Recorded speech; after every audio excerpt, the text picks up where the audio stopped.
Rekaman udara drone di lokasi Ukraina yang dirahasiakan menunjukkan angkatan bersenjata Ukraina menghancurkan peralatan Rusia pada hari Rabu. Dikutip dari The Sun, saat perang di Ukraina berlanjut, laporan kehilangan peralatan militer membanjiri media sosial dengan pasukan Rusia yang dikatakan kehilangan sejumlah besar tank, pesawat, helikopter, dan transportasi lapis baja.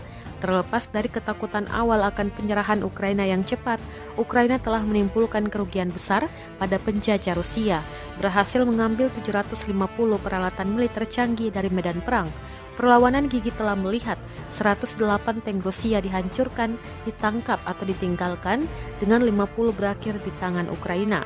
Video tersebut dirilis langsung Ukrinform, kantor berita nasional Ukraina.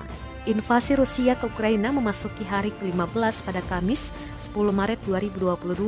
Pemerintah Ukraina menuduh Rusia melanggar perjanjian gencatan senjata dengan menembaki rute evakuasi warga sipil dari kota Mariupol. Sebelumnya, Rusia mengatakan akan membuka koridor kemanusiaan dari Kiev, Chernihiv, Sumy, Kharkiv, dan Mariupol.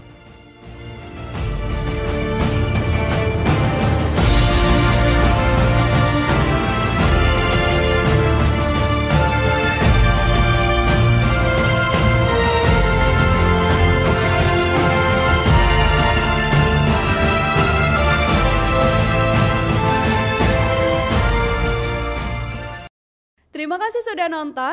Jangan lupa like, subscribe, dan share ya.